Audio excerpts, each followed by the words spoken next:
November மாதம் 19ஆம் தேதி, பொதுக்காலத்தின் 33ஆம் வாரம், செவ்வாய்க்கிழமை. முதல் வாசகம். திருத்தூதர் யோவான் எழுதிய திருவெளிப்பாட்டிலிருந்து வாசகம். அதிகாரம் 3, இறை வசனங்கள் 1 முதல் 6, 14 முதல் 22. யோவான் என்னும் எனக்கு ஆண்டவர் கூறியது: சர்தையில் உள்ள திருச்சபையின் வானதூதருக்கு இவ்வாறு எழுது: கடவுளுடைய 7 ஆவிகளையும் 7 விண்மீன்களையும் கொண்டிருப்பவர் கூறுவது இதுவே: உன் செயல்களை நான் அறிவேன். நீ பெயரளவில்தான் உயிரோடு இருக்கிறாய். உண்மையில் இறந்து விட்டாய். எனவே விழிப்பாயிரு. உன்னில் எஞ்சியிருப்பதை உறுதிப்படுத்து. அது இறக்கும் தருவாயில் உள்ளது. என் கடவுள் திருமுன் உன் செயல்கள் நிறைவற்றவையாய் இருக்க கண்டேன். நீ கற்றதையும் கேட்டதையும் நினைவில் கொள். அவற்றை கடைபிடி. மனம் மாறு. நீ விழிப்பாயிரு. இல்லையேல் நான் திருடனைப் போல வருவேன். நான் எந்த நேரத்தில் உன்னிடம் வருவேன் என்பதை நீ அறியாய். ஆயினும் தங்கள் ஆடைகளை கரைபடுத்திக் கொள்ளாத சிலர் சர்தையில் உள்ளனர். அவர்கள் வெண்ணாடை அணிந்து என்னுடன் நடந்து வருவார்கள். அவர்கள் அதற்கு தகுதி பெற்றவர்களே. வெற்றி பெற்றோர் இவ்வாறு வெண்ணாடை அணிவிக்கப் பெறுவர். வாழ்வின் நூலிலிருந்து அவர்களின் பெயர்களை நீக்கிவிட மாட்டேன். மாறாக என் தந்தை முன்னிலையிலும் அவருடைய வானதூதர்கள் முன்னிலையிலும் அவர்களின் பெயரை அறிக்கையிடுவேன். கேட்கச் செவியுடையோர் திருச்சபைகளுக்கு தூய ஆவியார் கூறுவதை கேட்கட்டும். லவதோக்கியாவில் உள்ள திருச்சபையின் வானதூதருக்கு இவ்வாறு எழுது: ஆமேன் எனப்படுபவரும் நம்பிக்கைக்குரிய உண்மையான சாட்சியும் கடவுளது படைப்பின் தொடக்கமும் ஆனவர் கூறுவது இதுவே: உன் செயல்களை நான் அறிவேன். நீ குளிர்ச்சியாகவும் இல்லை, சூடாகவும் இல்லை. குளிர்ச்சியாகவோ சூடாகவோ இருந்திருந்தால் எத்துணை நலமாயிருந்திருக்கும். இவ்வாறு நீ குளிர்ச்சியாகவோ சூடாகவோ இல்லாமல் வெதுவெதுப்பாயிருப்பதால் என் வாயிலிருந்து உன்னை கக்கி விடுவேன். எனக்கு செல்வம் உண்டு, வழமை உண்டு, ஒரு குறையும் இல்லை என நீ சொல்லிக் கொள்ளுகிறாய். ஆனால் நீ இழிந்த, இரங்கத்தக்க, வறிய, பார்வையற்ற, ஆடையற்ற நிலையில் இருக்கிறாய் என்பது உனக்கு தெரியவில்லை. ஆகவே நீ செல்வம் பெரும் பொருட்டு புடம் போட்ட பொன்னையும் ஆடையின்றி வெட்கி நிற்கும் உன் நிலையை பிறர் காணாதபடி அணிந்து கொள்ள வெண் ஆடையையும், நீ பார்வை பெரும் பொருட்டு உன் கண்களில் தடவிக்கொள்ள மருந்தையும் என்னிடமிருந்து விலைக்கு வாங்கிக் கொள்ளுமாறு உனக்கு அறிவுரை வழங்குகிறேன். நான் யார் மீது அன்பு செலுத்துகிறேனோ அவர்களை கடிந்து தண்டித்து திருத்துகிறேன். ஆகவே நீ ஆர்வம் கொண்டு மனம் மாறு. இதோ நான் கதவு அருகில் நின்று தட்டிக் கொண்டிருக்கிறேன். யாராவது எனது குரலை கேட்டு கதவை திறந்தால் நான் உள்ளே சென்று அவர்களோடு உணவு அருந்துவேன். அவர்களும் என்னோடு உணவு அருந்துவார்கள். நான் வெற்றி பெற்று என் தந்தையின் அரியணையில் அவரோடு வீற்றிருப்பது போல வெற்றி பெறும் எவருக்குமே எனது அரியணையில் என்னோடு வீற்றிருக்கும் உரிமை அளிப்பேன். கேட்கச் செவியுடையோர் திருச்சபைகளுக்கு தூய ஆவியார் கூறுவதை கேட்கட்டும். ஆண்டவரின் அருள்வாக்கு. செய்தி வாசகம். லூக்கா எழுதிய நற்செய்தி அதிகாரம் 19, இறை திருவசனங்கள் 1 தொடங்கி 10 முடிய. இயேசு எரிகோவிற்கு சென்று அந்நகர் வழியே போய்க் கொண்டிருந்தார். அங்கு சக்கேயு என்னும் பெயருடைய செல்வர் ஒருவர் இருந்தார். அவர் வரி தண்டுவோருக்கு தலைவர். இயேசு யார் என்று அவர் பார்க்க விரும்பினார். மக்கள் திரளாய் கூடியிருந்ததால் அவரை பார்க்க முடியவில்லை. ஏனெனில் சக்கேயு குட்டையாய் இருந்தார்.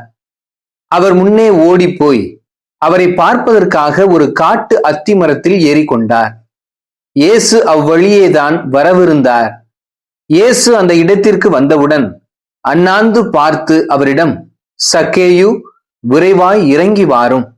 இன்று உமது வீட்டில் நான் தங்க வேண்டும் என்றார். அவர் விரைவாய் இறங்கி வந்து மகிழ்ச்சியோடு அவரை வரவேற்றார். இதை கண்ட யாவரும், பாவியிடம் தங்கப் போகிறாரே இவர் என்று முணுமுணுத்தனர். சக்கேயு எழுந்து நின்று, ஆண்டவரே, என் உடைமைகளில் பாதியை ஏழைகளுக்கு கொடுத்து விடுகிறேன். எவர் மீதாவது பொய் குற்றம் சுமத்தி எதையாவது கவர்ந்திருந்தால் நான் அதை 4 மடங்காக திருப்பி கொடுத்து விடுகிறேன் என்று அவரிடம் கூறினார். இயேசு அவரை நோக்கி, இன்று இந்த வீட்டிற்கு மீட்பு உண்டாயிற்று. ஏனெனில் இவரும் ஆபிரகாமின் மகனே. இழந்து போனதை தேடி மீட்கவே மானிட மகன் வந்திருக்கிறார் என்று சொன்னார். ஆண்டவரின் அருள் வாக்கு. கிறிஸ்துவே உமக்கு புகழ். அன்புக்குரியவர்களே, இன்றைய முதல் வாசகத்தில் சர்தையில் உள்ள திருச்சபைக்கும் லவோதிக்காவில் இருந்த திருச்சபைக்கும் கொடுக்கப்பட்ட செய்தியை பற்றி வாசிக்கின்றோம். 2 திருச்சபைகளுக்கும் எதிராக கொடுக்கப்பட்ட குற்றச்சாற்று ஏறத்தாழ ஒன்றுதான். அவர்கள் வெறுமனே உயிரோடு தான் இருந்தார்கள், விழிப்போடு வாழ்வை முழுமையாக வாழவில்லை என்பதே அந்த குற்றச்சாற்று. நீ பேரளவில் தான் உயிரோடு இருக்கிறாய், உண்மையில் இறந்து விட்டாய் என்று சர்தை திருச்சபைக்கும், நீ குளிர்ச்சியாகவும் இல்லை சூடாகவும் இல்லை, குளிர்ச்சியாகவோ சூடாகவோ இருந்திருந்தால் எத்துணை நலமாக இருந்திருக்கும் என்று லவோதிக்கேய திருச்சபைக்கும் சொல்லப்பட்டது. சூடாகவும் குளிர்ச்சியாகவும் இல்லாமல் இருப்பது என்பது ஈடுபாடு இல்லாமல் ஏனோதானோ என்கின்ற மனநிலையோடு வாழ்வதை சுட்டி காண்பிக்கிறது. அன்புக்குரியவர்களே, உயிரோடு இருப்பது என்பது வேறு, உயிரோட்டமாக வாழ்வது என்பது வேறு. சராசரித்தனமாக வாழ்வது என்பது வேறு, அசாதாரணமாக வாழ்வது என்பது வேறு. ஏனோதானோ என்று வாழ்வது வேறு, ஈடுபாட்டோடு வாழ்வது என்பது வேறு. அடிப்படையில் உயிரோடு இருப்பது என்பது வாழ்வின் பொருளாதார தேவைகளை பூர்த்தி செய்து அதிலே ஒருவிதமான போலி திருப்தியை, சுகத்தை அனுபவித்து வாழ்வை நகர்த்துவது. லவோதிக்கேய திருச்சபையிடம் அந்த மனநிலைதான் காணப்பட்டது. எனக்கு செல்வம் உண்டு, வளமை உண்டு, ஒரு குறையும் இல்லை என்று அத்திருச்சபை சொல்லிக் கொண்டதாக பார்க்கிறோம். இதற்கு மாறாக உயிரோட்டத்தோடு இருப்பது என்பது மனிதர் என்கின்ற முறையில் நமக்கு கொடுக்கப்பட்ட வரங்களையும் வளங்களையும் கொடைகளையும் திறமைகளையும் உச்ச நிலையில் பயன்படுத்தி மகிழ்வோடும் ஈடுபாட்டோடும் வாழ்வை அணுகுவதாகும்.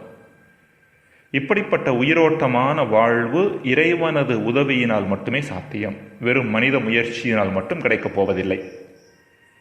இப்படிப்பட்ட உயிரோட்டமான வாழ்வை தருவதற்கு இறைவன் எப்பொழுதுமே தர தயாராக இருக்கிறார் என்பதை முதல் வாசகத்தின் இறுதி பகுதி எடுத்துரைக்கின்றது. இதோ நான் கதவு அருகில் நின்று தட்டி கொண்டிருக்கின்றேன். யாராவது எனது குரலை கேட்டு கதவை திறந்தால் நான் உள்ளே சென்று அவர்களோடு உணவு அருந்துவேன், அவர்களும் என்னோடு உணவு அருந்துவார்கள் என்று வாசிக்கின்றோம்.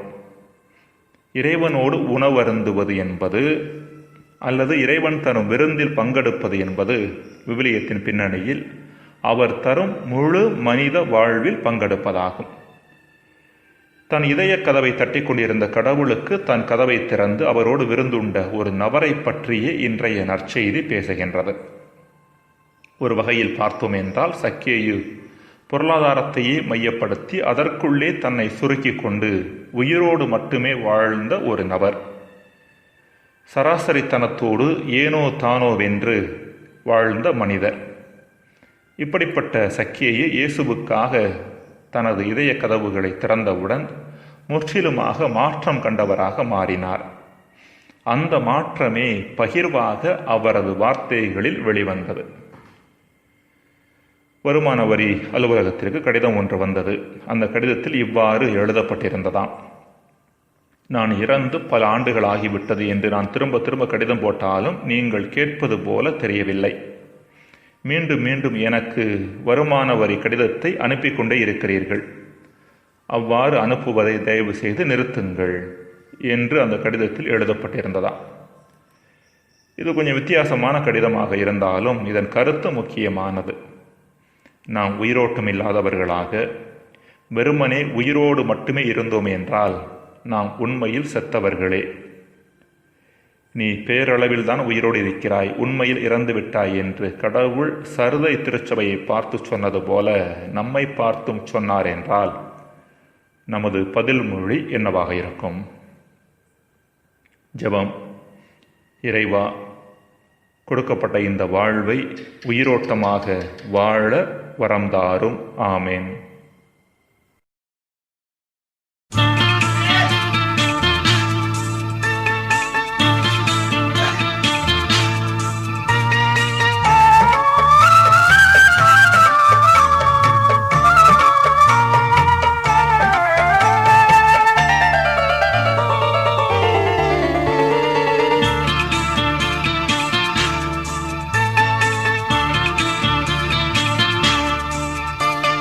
பாவியை நேசிக்கும் அன்பு நம் பரமன் இயேசுவின் பண்பு.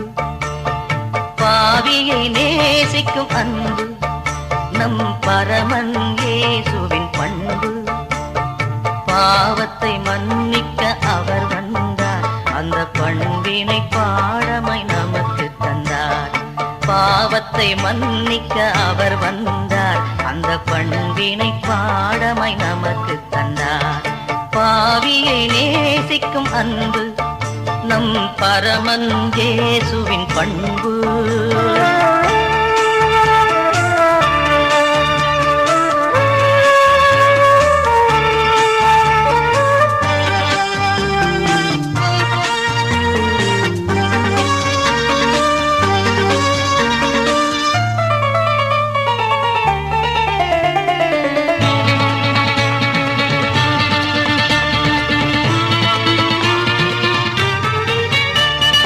பெரும் பொருள் கொண்ட சக்கேயும் அன்று தெருவழி இயேசு வரக் கண்டான்.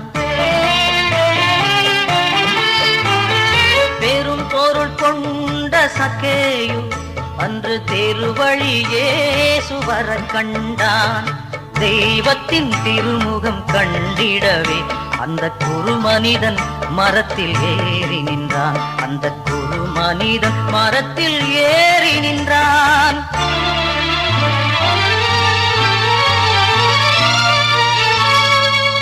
தவறிய தன் கன்றை கண்டுவிட்ட தாய்ப்பசு போல் இயேசு மகிழ்ந்தார். சக்கேயு இறங்கி வா, இன்று நான் உன் இல்லம் தங்குவேன் என்றார். இறைவனும் மனிதனும் சந்தித்த அந்நாளில் இரக்கம் நீதியை பிறப்பித்ததே.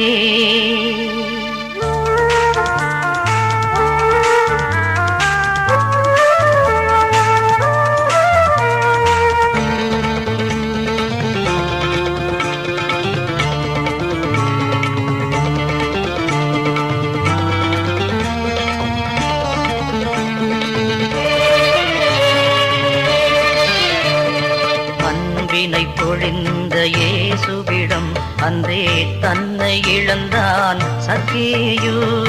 அன்பினை பொழிந்த இயேசுவிடம் அன்றே தன்னை இழந்தான் சக்கேயு.